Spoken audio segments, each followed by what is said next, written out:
This is the RC ERA C138, a tiny, ready-to-fly Bell 206 that can be had for less than $100. But don't let the price fool you. This thing has a moving rotor head, it flies great, it has 2S battery packs with USB-C charging, and ultimately it's just gorgeous to look at. And while I could spend an hour talking about the manual or whatever, I'd rather talk about what's actually important here, the flying.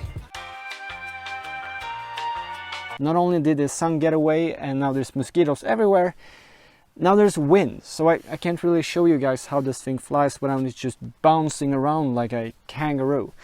So we'll have to wait a bit to do the flying. This helicopter was sent to me for this review by Razordon, but they have no say in the contents of this video and all opinions are my own.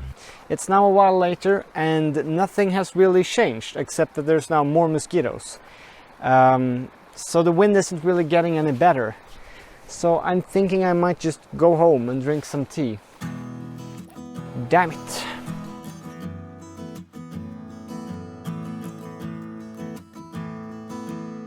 It's another place, another time.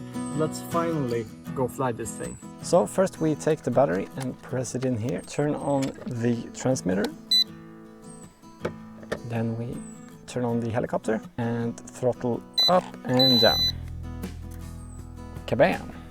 Sticks outward to start the rotor or use the takeoff button. And there we have it. Okay, so the main point here is that this helicopter is gyro stabilized, and what that means is that this thing won't roll over and crash on you. Full left, full right, this thing can't tip over, which is a great thing for beginner helicopter pilots. This might need some further explanation. On most RC helicopters you get full control of all of the flying, which is great, but it can be tricky for beginners to get the hang of, and the risk is you just crash your new helicopter. If you're in a maneuver like this, get confused and just let go of the sticks, the helicopter will just continue straight into the ground. Or if you move the right stick too much to the left or too much to the right, the helicopter can just end up turning onto its back. Now the lift vector points downwards and you have a lawnmower. Not only does this self-level if you were to let go of the sticks, but this thing is actually limited to a set angle in either direction, which means that you can't turn it upside down and crash this way. Even if you were to move the stick all the way to the right or all the way to the left, it moves to a set limit and it stays there. Which means that the only real way to crash this thing, I hope, is to fly it into a tree or something. Can I fly around the tree? Going around and down. Look at this. Oh my, you can't really crash this thing while just out maneuvering since it can't turn upside down. This helicopter flies exactly like you would expect. The right stick has back and forward. It also has right and left, and on the left stick you can make the helicopter rotate around its axis and also throttle up and throttle down. This thing is really stable in the air, so with just some clicks of trim, let's see, you can have some clicks to the right. I mean, this thing is just locked in. Look at that.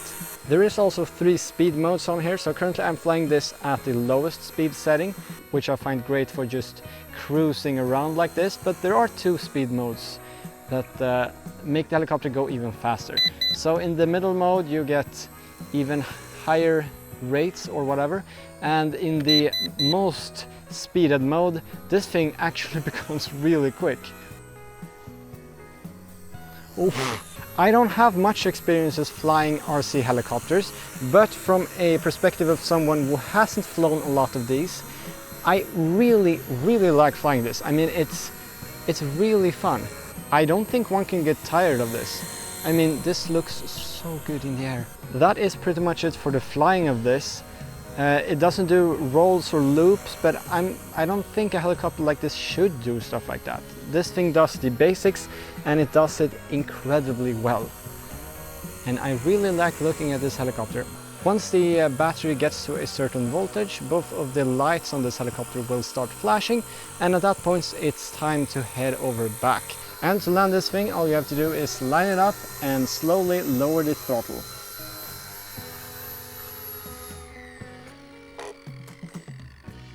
there we have it. I really like flying this thing. I mean, just look at it, the sunset, the colors, the Bell 206. I mean, then when you're done, you just put your transmitter in here, your batteries in here, fold in the helicopter blades, and let's see, I can do this one-handed.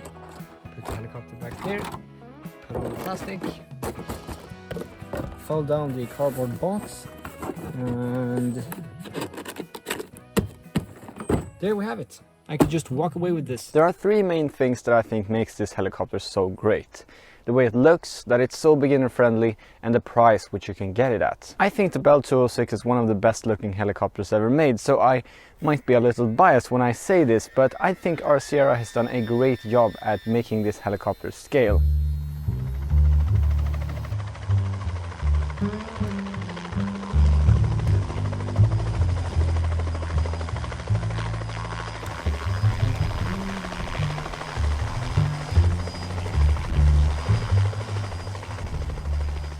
The antennas, the rivets, the markings on the propellers, also the livery I have, the white and red LAFD livery, looks great. Oh, and also at night this thing looks great with those LEDs.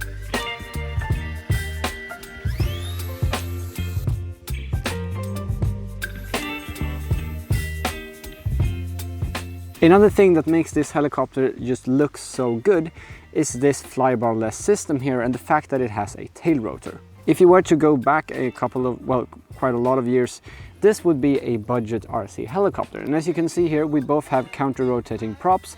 We have a flybar here, and also the tail rotor isn't pointed sideways, it's pointed upward. Not only is a helicopter designed like this, unable to tilt left or right like this, it can only spin around and move like this.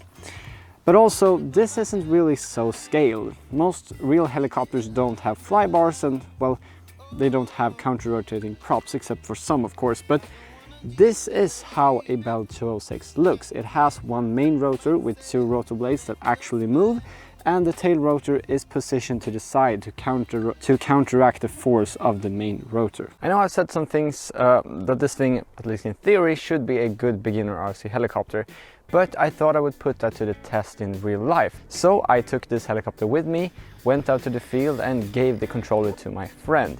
He has never flown a RC helicopter and I didn't really tell him anything. What happened? Well, he took off, he flew around, nothing exciting happened, it didn't look especially cool, but most importantly, he didn't crash the helicopter. And those were some quite bad conditions. We had quite some wind going on. I gave him no time to prepare, but still it went okay. He didn't crash. Spaken nere. Håll nere så. Snyggt! Usually I'm not for proprietary batteries, but I think in this case it might actually be a positive. You see, LiPo batteries with multiple cells can be tricky to charge. You need to know which battery chemistry you have and how many cells and at what charging rate you want to charge it at. And you also need a proper RC charger, which can be quite intimidating for someone that's just starting out. But that's where these batteries come in. Although these are 2S LiPo packs, they have USB-C, which means that all you need to do is just plug in the same charger that you would use for your phone or your headphones or your microwave. Thank you, EU. And I think this makes it even easier to fly this helicopter since these batteries are basically foolproof. Which brings me to the last point, that you can get a helicopter that is this beginner friendly with these easy charging batteries that has everything you need inside the box, while at the same time looking like this for just $100. That sounds like pretty good value to me, but ultimately you're the judge of that. If you're interested in checking out this helicopter, I will have an affiliate link to Razordoll's website in the video description where you can check out the helicopter and maybe buy it if you're interested. I've had a lot of fun playing around with this beautiful Bell 206 here, and yeah, that's it for this video. I'll see you in the next one. Good night.